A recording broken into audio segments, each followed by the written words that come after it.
taga-tagaan lang namin ito. Sinusugatan yung kanyang puno para lumabas yung kanyang katas.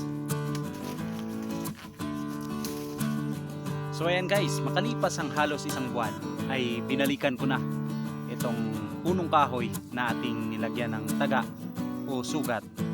Try natin na sindihan.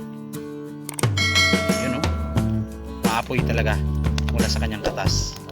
So, comment nyo guys sa akin kung ano ang tawag sa inyo ng ganitong uri ng puno.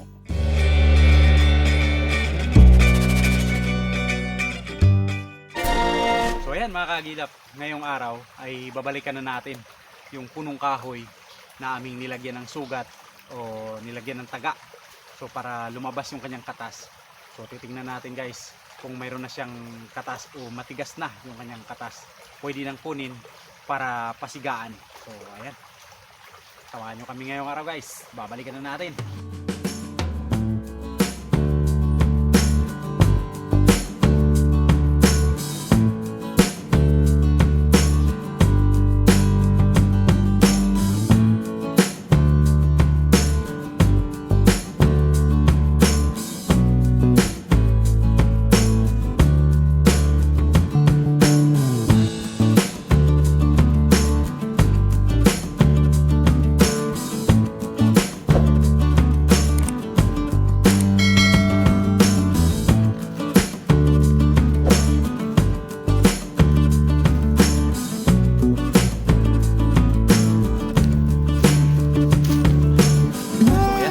Hilap, malapit na tayo dito sa isa sa mga puno na ating nilagyan ng mga taga o sugat. So ayan guys, makalipas ang halos isang buwan ay binalikan ko na itong punong kahoy na ating nilagyan ng taga o sugat.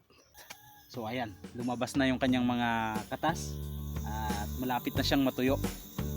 So ayan, pwede na nating padingasan. So mamaya itatry natin kung mag-aapoy. Ang perfect na pag-harvest nito ay dapat mga 1 month and 2 weeks. So ngayon mga pa isang buwan pa lang. So binalikan ko na. At ito na nga, medyo puti pa yung kanyang katas. Dapat ito medyo maitim-itim para medyo matigas na siya. So ito hindi pa gaanong matigas. Pero pwede na siyang kunin. Ayan. Ayan o. Ayan ang kanyang katas. Pwede na to, susubukan natin para ma-witness natin na ang kanyang katas ay dumidingas talaga. Yan na yung mga ating nilagyan ng sugat nung nakaraang linggo. So isang buwan na ngayon. Ayan, lumabas na yung kanyang katas mula sa kanyang balat na sinugatan natin. So, ayan o, kulay puti. Yung iba medyo maitim-itim na. So ito medyo matigas na to.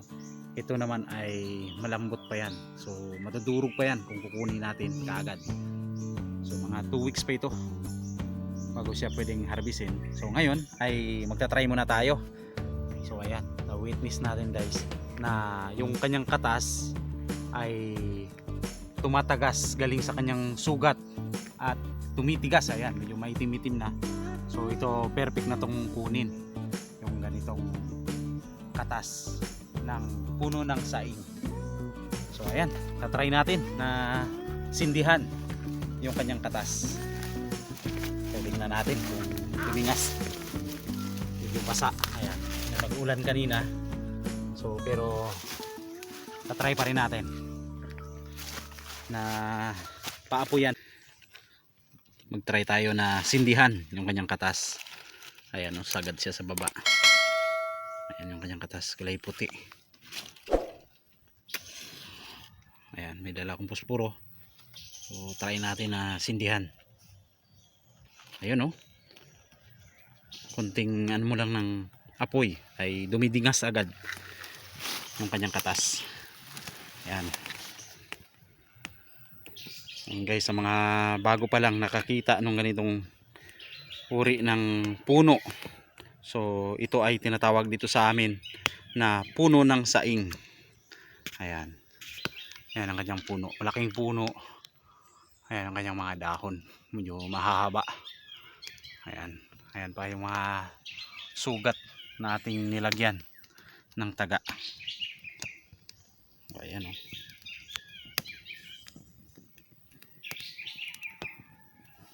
Mabilis lang siyang mag-apoy. So ito yung ginagamit ng mga unang mga matatanda, mga aming mga ninuno sa pag magpapadingas ng gatong. So ito yung ginagamit nila. Yan ang katas ng saing. Ayun. So ayan, mabilis lang. Mabilis lang na umakyat yung apoy. Ayan oh. Ang bilis niya magliyab. Ayan. Sinindihan ko guys para ma-witness lang natin na umaapoy talaga mula sa kanyang katas. So mamaya papatayin din natin para hindi mamatay yung kanyang puno. Ayan. Yung kanyang apoy ay yung usok ng kanyang apoy ay mabango. Mabango ito.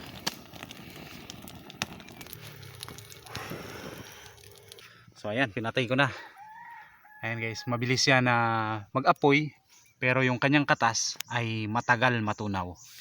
Ayan, kaya mabilis lang siyang gamitin kung magpapadingas o magpaparikit ka ng gatong o uling. So siyang mabilis o magandang gamitin. So ayan. Ayos. So ayan mga kagilab, magta-try naman tayo ngayon na kumuha ng kanyang katas. Ayan, mula sa kanyang sugat dito sa puno.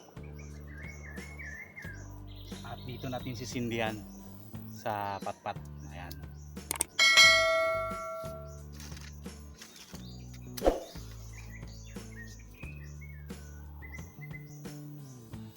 Ayan o.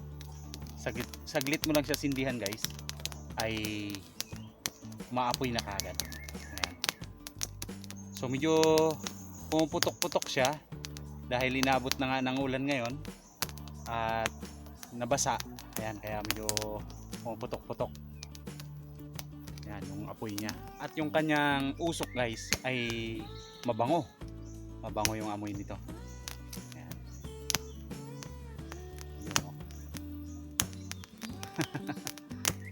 So ayan, na-witness natin guys na yung kanyang katas ay umaapoy. So perfect siyang gawing parikitan o padingasan. So ayan, hindi ko muna kukunin yung kanyang mga katas dahil malabnaw pa siya, hindi pa siya gaanong matigas. So mga 2 weeks pa siguro nito saka natin babalikan. So ayan.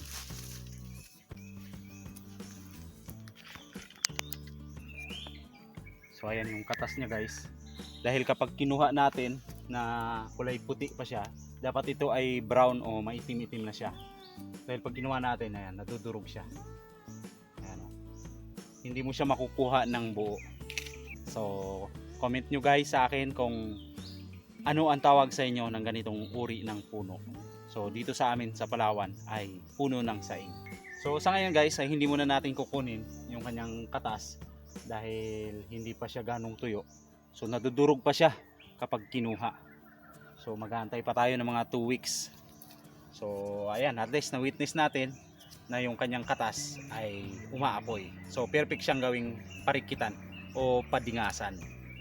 So ayan, sana nagustuhan nyo. Hanggang dito na lang aking video. At please like, share, and subscribe our YouTube channel, Hagilap TV. So thank you.